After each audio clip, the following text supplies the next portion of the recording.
Hello Shello, and welcome back to another fabulous episode of NELLYVYLLE Reviews Drag Race Season 18, Episode 14. This is the Good Morning Bleeps episode, and guys, we're down to the final wire. This is the final challenge. Now, next week's episode that'll be coming up will be the Lollapalooza, so all of the eliminated queens will come back, do a little dance off, a little lip sync off, for that other title, for Lip Sync Assassin of the Season title. So this is the last official title challenge with our top four, Darlene, Juicy, Nene, and Mikey. So by the end of it, we find out, did we keep a top four? Or do we whittle down to a top three? So let's go through the episode, shall we? Remember, you can listen to this audio only, or you can catch the full video on YouTube.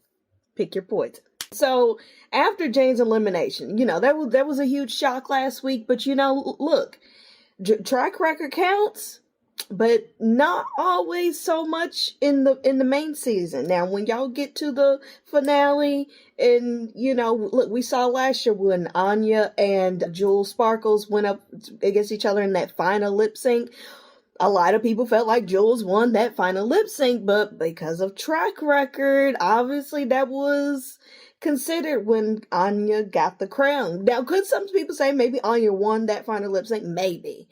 But we're not going to talk about last season. So anyway, so we got our top four.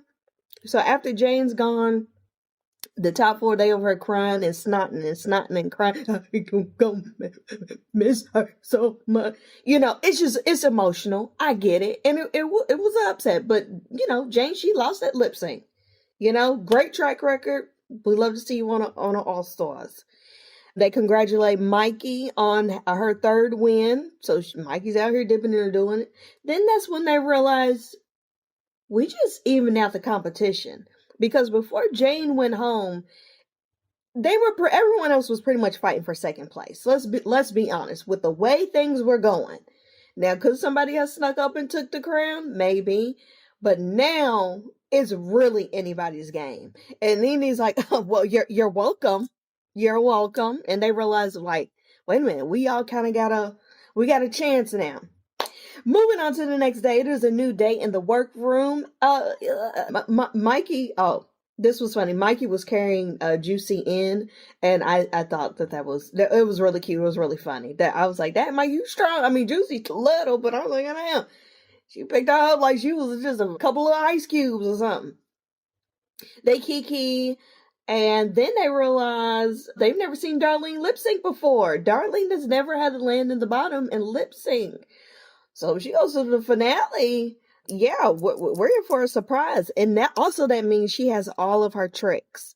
See, that's the other thing. When people keep ending up in the bottom, we see all of your tricks and it gets boring. It gets repetitive. And then it's like, do I save my really, really good stuff for the next chance? But you might not get a next chance. And then you pull out all of your, you know what I'm saying?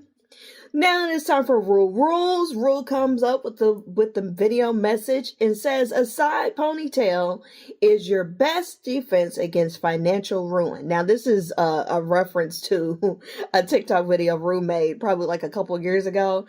It's very funny because he delivered it very seriously. A side ponytail is your best defense against financial ruin. It's very funny. It's very funny.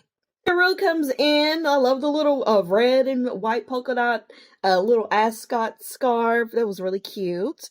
Rue announces the Maxi Challenge. The girls are going to host a morning show in pairs, live, no script, with producer Ross Matthews. And they get a one-on-one tic-tac chat. This is a staple. It used to be a tic-tac lunch, tic-tac dinner. Some seasons didn't get it. Most seasons have these one-on-one chats with Rue. And so they're going to do that. And they also get to pick their partners for this challenge. Okay. So Mikey and Darlene pair up. Juicy and Nene pair up. Real cute. Let's see how it goes. Mikey was like, man, I wouldn't mind being with Juicy. But the last time I was with Juicy, I really helped her and had fun. But Juicy ended up winning. So I understand Mikey being like, dang, I helped her. She was proud of her, but you get what I'm saying. So, there was that. But I think it was a good pairing. So we're gonna see how they do in the actual challenge. So they go on to do their planning. Mikey is nervous because her and Darlene have such different approaches, and Darlene has never hosted anything before. Okay, yeah. So that can be worrisome because it's like, oh man, I tried to not get somebody that I had to, carry on my back. Is this going to be the same situation? So I understand Mikey being nervous. They're being judged as pairs. Someone threw that around. I didn't hear that when Rue was telling the rules, but obviously after Rue leaves, the producers or the PAs come in and give specifics about what was going on. I don't know if they assumed that they were being judged as pairs or if that's actually what they were told. If so, that adds a whole nother layer of pressure, because it's like, what do you mean? My dreams are on the line and I got to depend on my scene partner.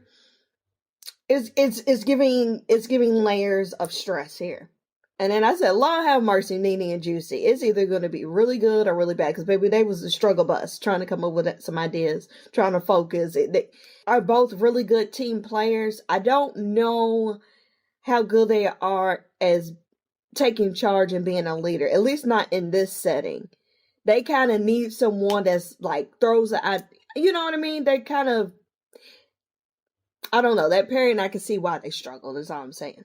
So then we go on to the tic-tac chats with RuPaul. Now, RuPaul gave every girl this kind of painting. Like, he sat there and pretended like he was painting, and then it was like clearly like a, the joke is that they were AI paintings. They were funny. It was kind of weird. It was very random, but, but the tic-tac chats were really, really nice. Nene gave some good answers to her questions. Made it seem like she made a good connection with Rue. Juicy did well. We learned a little bit more why, she's a little more kind of holding back, not really fully letting loose. We learned a little bit of background about her relationship with her father and how it's getting better, which is helping her to, break out of her shell more. Y'all know that story. And then Mikey, I appreciated the confidence. It was borderline. It was stepping over into cocky territory. And I think Rue was like, oh, okay. I didn't feel like Rue made that much of a connection with Mikey the way Rue did with some of the other girls. Look, Mikey, if you know you are, you're strong in it, but I think it was lacking that humility. And I think Mikey was trying too hard to put on like, oh yeah, I know I'm gonna win, and I know that I'm great, and I know. But sometimes when you try too hard to put on, it just wears the humility, and it just crosses over into a turnoff. Now, Darlene and Rue really connected. They both talked about their sobriety.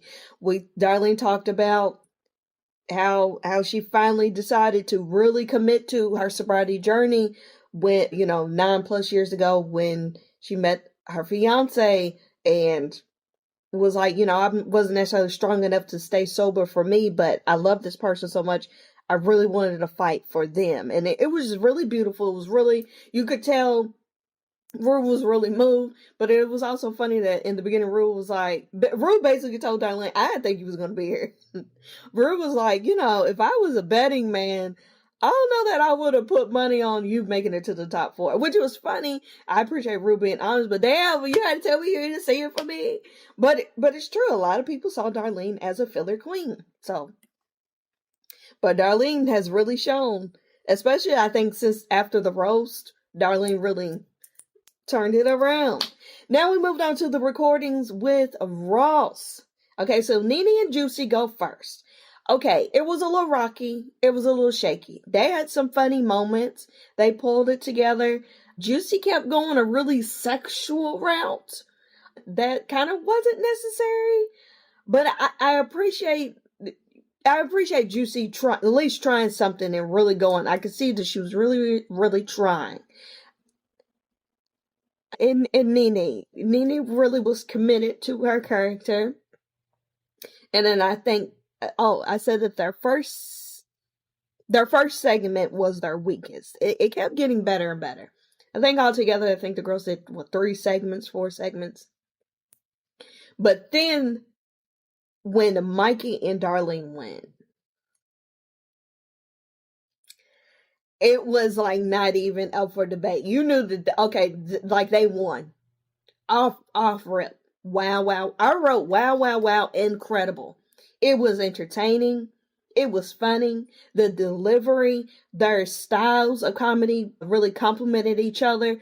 You could tell that they were really, really prepared, but not over rehearsed. So you could tell that they really thought about, you know, what jokes do we want to land? What direction do we want to go? But you could tell that they allowed them enough space to be able to breathe and to be able to improv and just kind of be present in the moment. It was hilarious. It was really good. And Darlene, oh my gosh, Darlene is a star. Darlene is a star. I mean, they both did great, but wow. Darlene's just really every week she's in her element. So we move on. It is the next day, the last day in the workroom. So the four of them are realizing, you know, we started with all these girls. It's down to us. It's the last time we're going to be here. Lots, you know, and they talk about their favorite challenges. Darlene said her favorite challenge was the roast, which that makes sense. She kind of broke out. Nene said her favorite challenge was the snatch game, which I believe Nene won. Mikey said the Rusical was probably her favorite, and Juicy said all of them were her favorite / the talent show. And then they talk about their first impressions of each other. So that was really cute. That was fun. Now we are on to the main stage. Darling Rue's out here looking real cute. We got Michelle Ross and Tiana Taylor. Hey, Tiana girl. How's it going? So let's take a look at this runway. So the category was drag excellence, darling. So let me pull up these little runways here. We're going to start with Juicy. I like this. This is an homage to her mother, Morphine chain look that she had. This is nice. I think it's beautiful. It does read as drag excellence to me. It's a little bulky in the middle, but I don't really mind. Some people were saying that this looks like it was maybe a costume that was made for someone else because it just looks a little bit big and a little bit long. But I don't mind the clunky look. It is giving very opulent. The mug is stamped. You know, I can't complain. I think the little shoe is cute and stuff. It's very rich, very rich. Okay, come on, drag excellence. The back is really neat too. I like that. Next up, we have Nene Coco. This is fab. I think this was my favorite look of the night. It did have a reference to, oh gosh, I forgot what the reference was to this, but this is really beautiful. I mean, it fits like a glove. Even Tiana Taylor was like, I'm going to need for you to take that off and give it to me as soon as you exit the runway, because this is all that. Drew was like, yeah, I can see you wearing it at the BET Award. Talking to Nene, telling Nene, I can see this could be at the BET Awards or the Source Award. Or maybe Tiana said BET first, and then RuPaul was like, yeah, the Source Awards. Like, anyway, y'all were funny, but it was really cute. It was beautiful. Love the wig. So, Nene, this was great. Some people, if you're nitpicking, the gown did not touch the floor. But I'm not mad. I'm not a stickler about the gown touching the floor, but some people really, that's a big deal. Mikey. This is beautiful. I think this is very Mikey. It is drag excellence. Some people might say it looks crafty. I think it looks I think it looks more, I think it looks handmade, but like not in a cheap way, like in an avant-garde type of way. It's definitely going to be, you know, either you're going to hate it or you love it. You know, it's not going to suit everyone. I think this is very her. And I didn't mind the little thin wire. I think it gave it some whimsy. Could have been more, you know, translucent with the wire. Could have been more, maybe. Could she have just taken that wire off altogether? Yeah, sure, maybe. But I like the look. Beautiful face, beautiful mug. Of course, you know, Mikey's always going to give you mug. Whatever she has done to the hairline, great. You know what it was? She didn't wear her natural hairline. It's all a wig, and it made that much of a difference. Next up, we have Darlene. I like this for Darlene, and not just like, oh, this is good for her, but no, this is within her brand. This is drag excellence, but I like this old Hollywood, you know, classic silhouette. classic color combo with the gold and the red. This big, beautiful drag wig. Oh, I love a big, just tease to the gods. This is beautiful. This is very old Hollywood. It's very drag. And I think it really it suits her. I mean, she looks beautiful. The body yada yada. Could I have used a little bit more of a titty boob? Yes, but some of them classic Hollywood stars, they ain't have nothing. So it was kind of true to the times and of the era and what she was going for. So I will let it slide this time. We go on to critiques.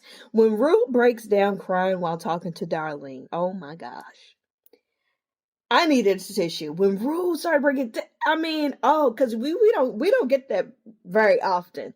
And some people, when they kind of break down and get emotional, you just automatically. And Rue's one of those people. Like most people, if I see you cry, I'm probably gonna have a reaction. But Rue is definitely one of those people that because you don't see it very often, and it's so sincere. It was beautiful. It was a beautiful moment.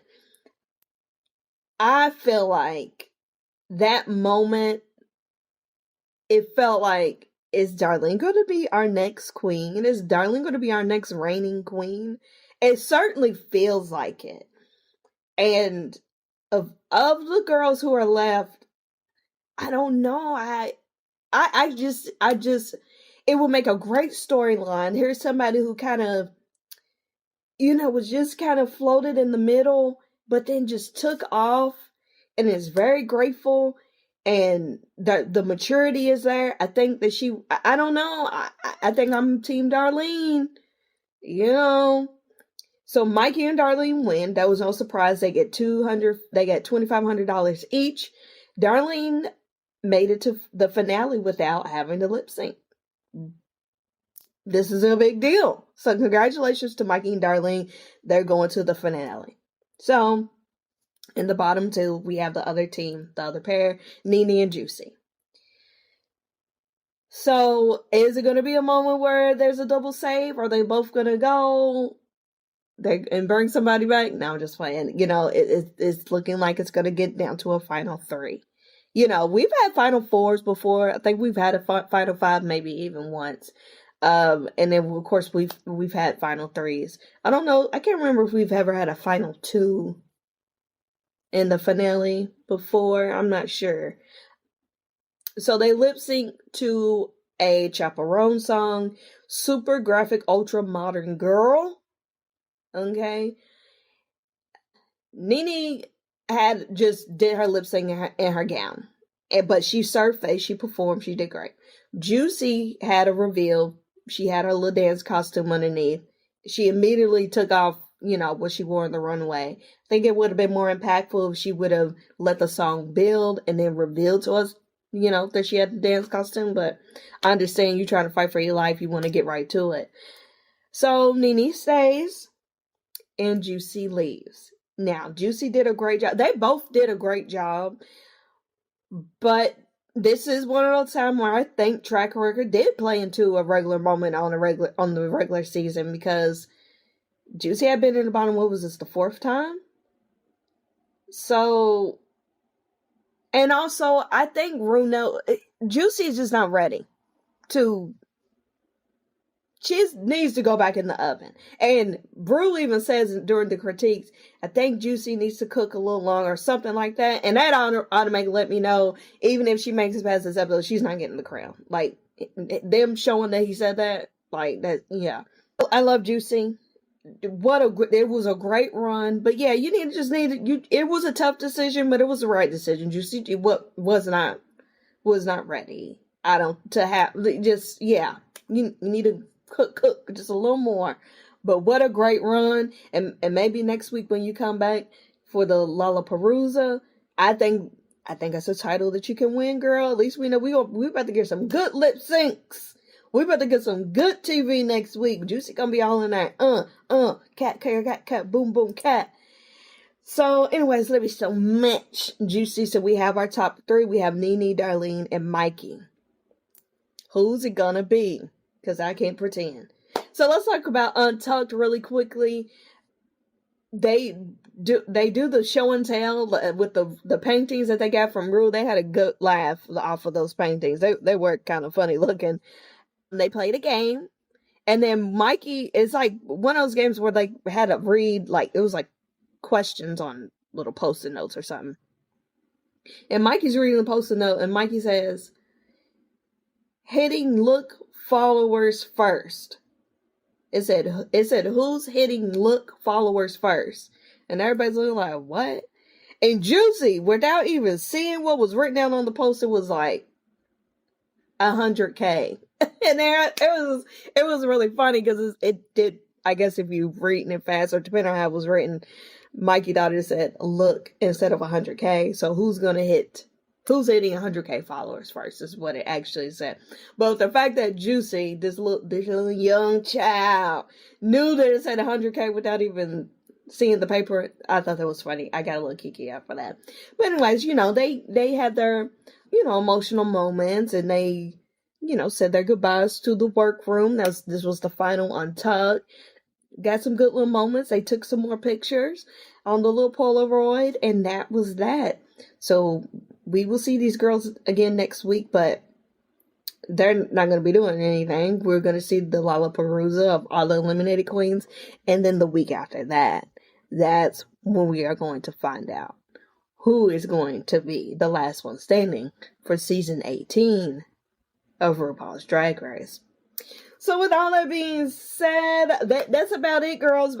I want Darlene to win, but like I said, I'm perfectly fine with any of these. I think they've all done really well, and I think that they will all do a great job with their reign. So we're almost to the end, people. Let me know who you think got it, who do you want to win? Let me know what you think. You know what I'm saying? But anyways, love you so much again. Bye.